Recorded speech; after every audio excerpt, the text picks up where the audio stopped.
Hello there, everybody. Welcome back to the channel. Hope you're doing well. We're at the stream setup today because we're going to be talking about Twitch. I haven't talked about Twitch on the channel in a while, and we need to talk about the platform. We need to talk about some of the issues that's kind of plaguing the platform at the moment. So we're going to tackle that. But here's the deal. I'm not going to be talking about Twitch to beat up Twitch. There's a ton of people that already do that. I'm going to be pointing out some issues with Twitch, but I'm also going to be providing solutions that I think could work. And they're not just band-aid solutions. They're actually permanent solutions that could help the platform.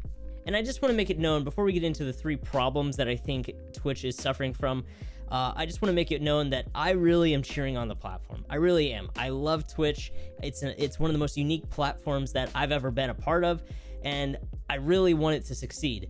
But there are some issues that they need to fix first. So without further ado, let's get into it. All right, the first problem that we're going to be talking about, it has to be DMCA. This is the biggest issue that is plaguing Twitch right now. It's a big problem. You have streamers left and right getting banned for playing copyrighted content on their stream. But not only that, but they have to delete their entire VOD and clip library. So all of those memories, all of those funny moments gone. And then there have been streamers that have been even banned for content that was deleted, but that's still on Twitch's server. They've been banned for that as well, for copyright infringement. So there are a lot. This is a really deep issue that Twitch really needs to solve as soon as possible. Now, essentially what has happened is Twitch really hasn't abided by copyright law.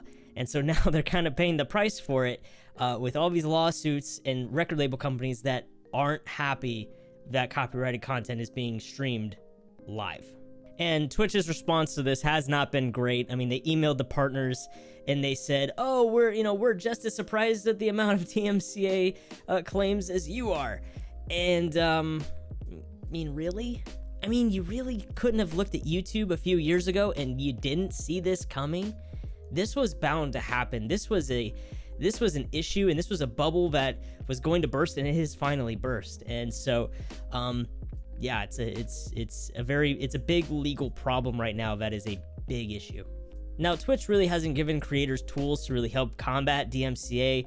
YouTube at least has tools where you know who issued the DMCA strike, what video got struck, what content it was, like what song got struck or what song is getting claimed. You can at least know what is going on, and you can actually refute it, you can appeal it, and you could actually fight it. You don't have those tools on Twitch.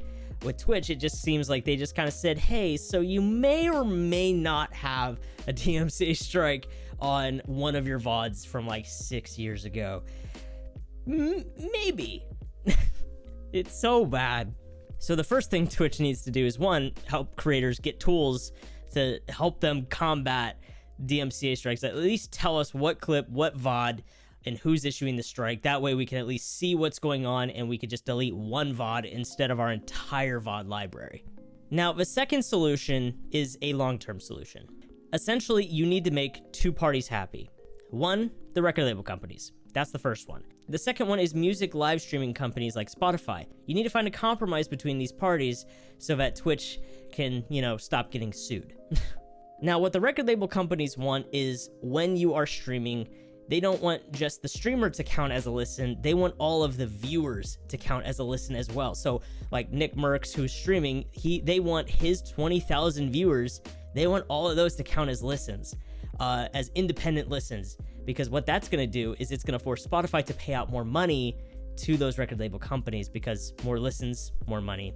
That's kind of how it works. Now, the problem with that is now Spotify sees a huge influx in listens, and so now they're having to pay out a lot of money to these record label companies, and that's going to hurt them financially. Now, what I think would be a good solution and a good compromise across the board for all parties involved is you have the streaming platforms. So you have Spotify, Apple Music, all of those people, and you're able to connect your account with Twitch. So you're able to connect your Spotify account with Twitch, so Spotify can see how many people are watching your stream. And Spotify can offer a higher tier subscription, let's call it the content creator subscription, and let's say it's $10, $15 a month, where you're paying for that subscription so that you can play music, and all the music that is associated with that level of account, that tier, all of that is approved by the record label companies. You have to have it connected to your Twitch account, and all the viewers on Twitch, all of those, let's say Nick Merckx and all of his 20,000 viewers, those 20,000 viewers will count as a fraction of a listen.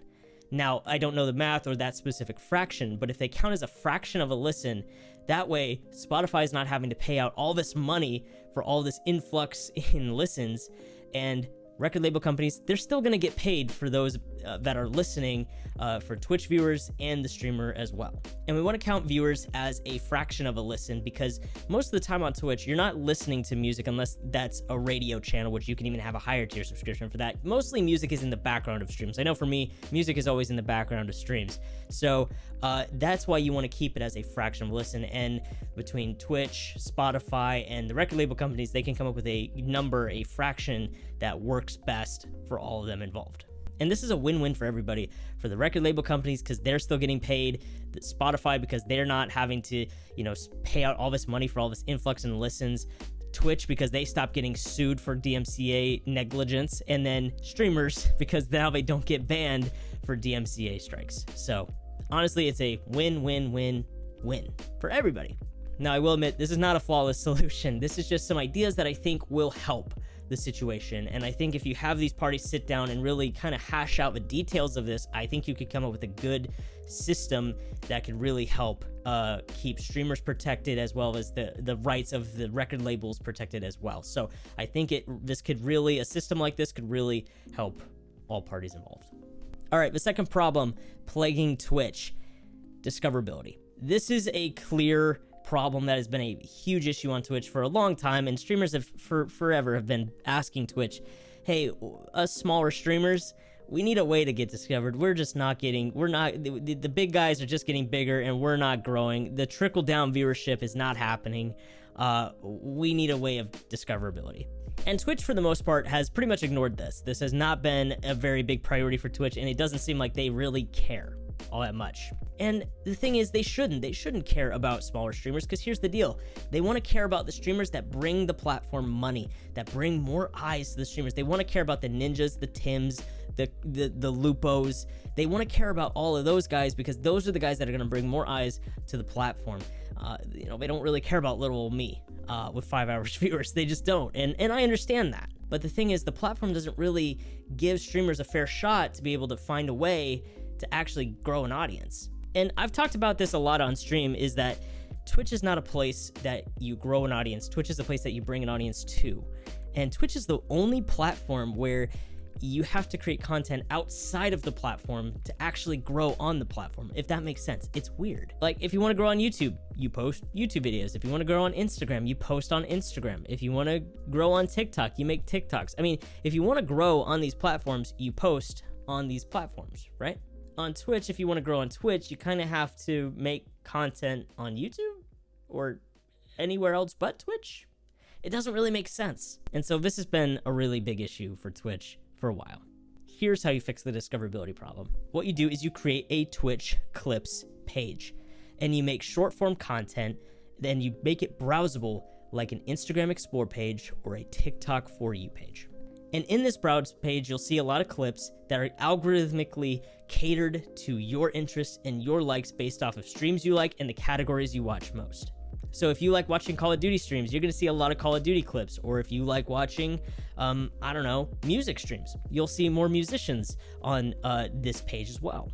And essentially what this is going to do is it's making it browsable and fun to view very short form content. So let's say, 15 seconds to maybe 2-minute clips that you can watch, that creators can edit and, memeify, all that fun stuff.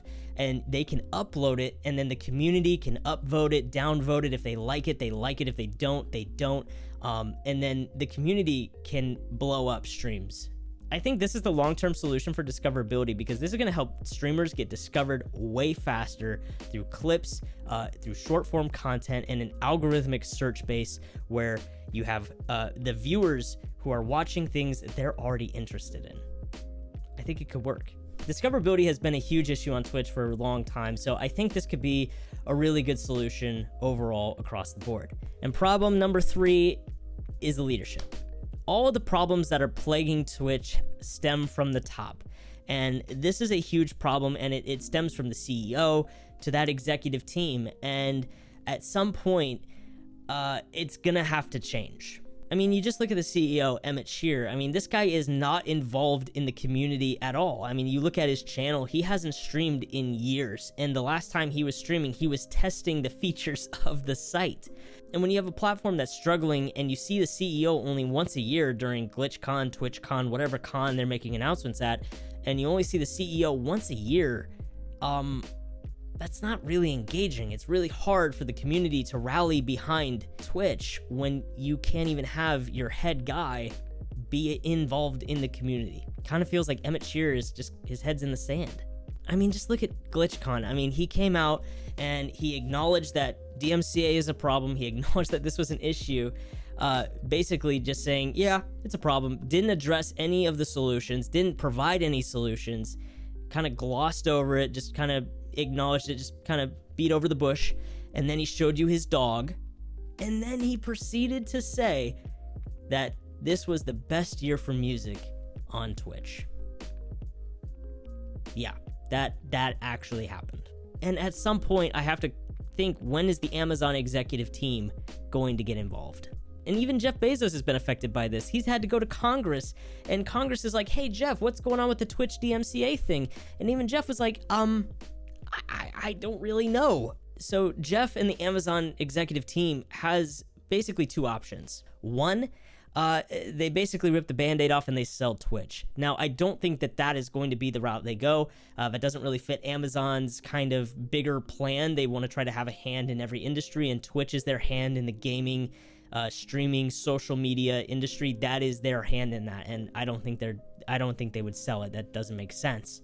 With option two, you have Jeff Bezos and the Amazon executive team basically going to Twitch and revamping that whole executive team. I mean, Emmett Shear at some point is going to have to go, and possibly others in that executive boardroom. And at this point, I don't think it's a matter of if, I think it's just a matter of when. And honestly, with the rest of the problems that plague Twitch, they're not going to get solved with this executive team still in place.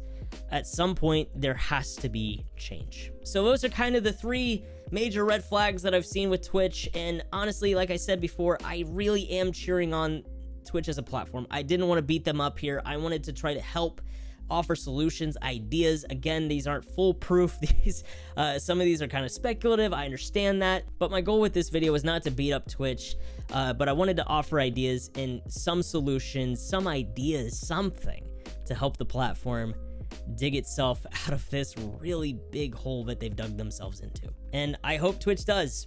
I do. It's a unique platform. I mean, you look at the community on Twitch, it's one of the most unique communities on the internet. That's what attracted me to Twitch in the first place, was it has one of the most amazing communities on the internet. I mean, it feels like when you're on Twitch, it feels like you're in this inside joke, essentially. Like, who knows what Kappa means, right? I mean, only Twitch chat knows that. And it's just like, it's so unique, it's so cool, and that's why I love it, and that's why I want to see Twitch succeed, and I want to see Twitch get better. Now, I want to pass the question off to you. What solutions or ideas do you have that could help Twitch?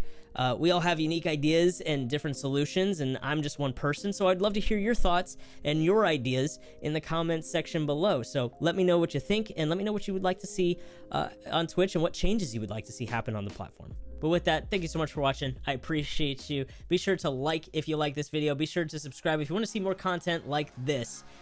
And as always, thanks for watching, and I will see you in the next one.